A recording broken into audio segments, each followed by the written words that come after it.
आम चूंडुनि लाइ नामज़दगी फार्म जी छंडछाड़ जो मरहलो ख़त्म। पीटीआई बानीजा गुजरावाला लाहौर एनए 122 ऐं मियां वाली जे एनए 99 तां नामज़दगी काग़ज़ रद्द। मिठी जे तक एनए 214 ते तहरीक इंसाफ़ जे अॻवान शाह महमूद कुरैशी ऐं संदसि पुटु ज़ैनुद्दीन कुरैशी जा नामज़दगी फार्म रद्द। एनए 214 जे रिटर्निंग ऑफिसर ॿिन्ही ॼणनि जा नामज़दगी फार्म मुख़्तलिफ़ केसनि में पेश न थियण सबबि रद्द करे छॾिया।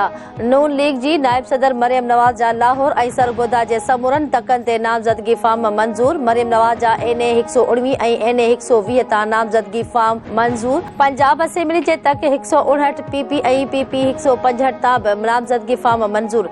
लाहौर जे क़ौमी तकनि ते बिलावल भुट्टो ज़रदारी ऐं पीटीआई बानीअ जी नामज़दगी काग़ज़नि ते दाख़िल एतिराज़नि ते महफ़ूज़ थियल फ़ैसिलो अॼु ॿुधायो वेंदो।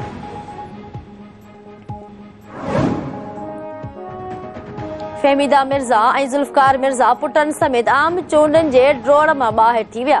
बैंक डिफॉल्टर हुजण ते फहमीदा मिर्ज़ा, हसनैन मिर्ज़ा ऐं हस्सान मिर्ज़ा जा नामज़दगी काग़ज़ रद्द करे चूंडनि लाइ नाअहल करार ॾिनो वियो। डीआरओ बदीन जे मिर्ज़ा ख़ानदान जे चइनी उम्मीदवारनि खे नाअहल करार ॾेई छॾियो। डीआरओ बदीन मूजिबि मिर्ज़ा ख़ानदान जे चइनी उम्मीदवारनि खे बैंक डिफॉल्टर हुजण ते नाअहल करार ॾिनो वियो।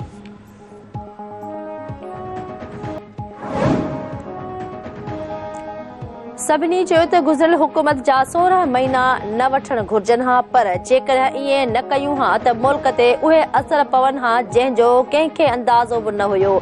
अवाम मुश्किल हालतुनि में सब्र सां कमु वरितो। असां सभिनी खे गॾिजी मुल्क खे मुश्किलातुनि मां कढणो आहे। अॻूणे वज़ीर आज़म नवाज़ शरीफ़ जो नून लीग जे पार्लियामेंटी बोर्ड जे इजलास खे ख़िताब। नवाज़ शरीफ़ चयो त असां इत्तेहादनि सां गॾिजी मुल्क खे डिफॉल्ट थियण खां बचायो। नून लीग जी सदर शहबाज शरीफ़ चयो त मरियम नवाज़ नून लीग जे चीफ ऑर्गेनाइज़र थियण खां पोइ ॾींहं राति महिनत कई, जंहिंजो आउं पाण शाहिद आहियां। नौजवान मुल्क जो असासो आहिनि। मरियम नवाज़ ख़िताब कंदे चयो त सियासत में अचण जो सोचियो बि न हुयो, पर पानामा खां पोइ ज़ुल्म ख़िलाफ़ मैदान ते लहणो पियो। पार्टी जेका ज़िम्मेवारी ॾिनी पूरी ईमानदारीअ सां अवाम जी ख़िदमत कंदसि। नून लीग जूं ख़िदमतूं कढी छॾियो त मुल्क हिकु खंडर खां सवाइ कुझु बि नाहे।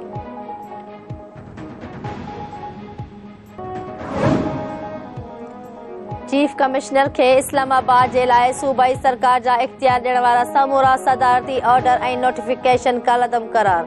इस्लामाबाद हाई कोर्ट जो वफ़ाक़ी सरकार खे इस्लामाबाद जे हदुनि में सूबाई इख्तियारनि जे लाइ 3 महीननि में कानूनी साज़ करण जो हुकुम। इस्लामाबाद हाई कोर्ट शहरियार खान अफरीदी ऐं ॿियनि जे MPO तहत नज़रबंदीअ ख़िलाफ़ अपीलुनि ते हुकुमनामो जारी करे छॾियो।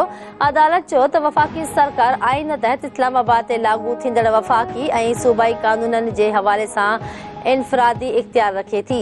इस्लामाबाद जे लाइ वफ़ाक़ी सरकार ई वफ़ाक़ी ऐं सूबाई हुकूमत जा किरदार अदा कंदी आहे। इस्लामाबाद में कानून तहत कंहिं बि फ़ैसिले या इख्तियार जो इस्तेमालु वफ़ाक़ी काबीना जी मंज़ूरी सां ई करे सघिजे थो।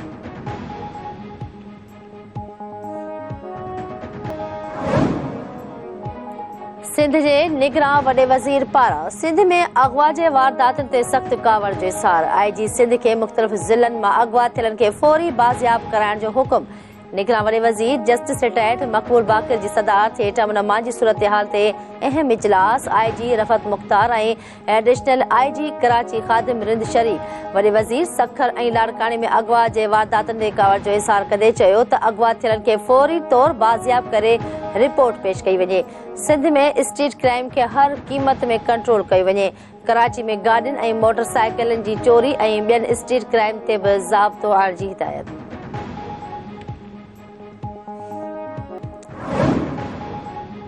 कमिश्नर कराची पारां नए साल जे मौक़े ते कराची डिवीज़न में कलम 144 लागू।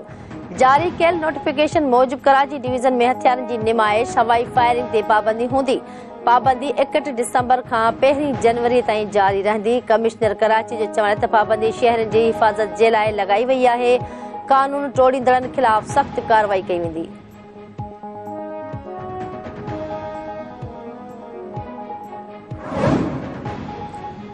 उत्तर वज़ीरिस्तान जे इलाक़े मीर अली में सिक्योरिटी फोर्सेस जो ऑपरेशन 5 दहशतगर्द मारिजी विया। हथियार ऐं बारूदी मवाद हथ। ISPR मूजिबि मारिजी वियल दहशतगर्द सिक्योरिटी फोर्सेस ख़िलाफ़ केतिरनि ई कार्रवाइनि में मुलविस हुआ। मारिजी वियल दहशतगर्द भत्ताखोरी ऐं मासूम शहरनि जे टारगेट किलिंग में मुलविस हुआ। ISPR मूजिबि दहशतगर्दनि ख़िलाफ़ कार्रवायूं जारी रखियूं वेंदियूं।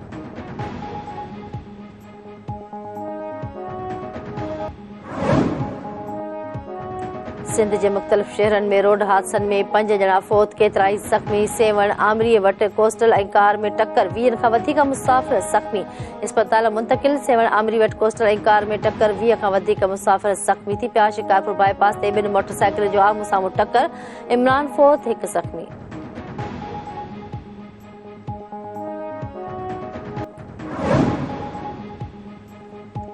कराची यूनिवर्सिटी में दाख़िला पॉलिसी ख़िलाफ़ सिंधी शागिर्द तहरीक पारां फुहारा चौक खां प्रेस क्लब ताईं एहतजाजी रैली। शागिर्दनि पारां KSP पॉलिसी खे मेरिट जो क़त्लआम ऐं आइन जी लताड़ करार। शागिर्दनि चयो त कराची यूनिवर्सिटी दाख़िलनि लाइ KSP पॉलिसी मुतारिफ़ कराई आहे, जेका सिंध जे अहल शागिर्दनि सां सरासर नाइंसाफ़ी आहे।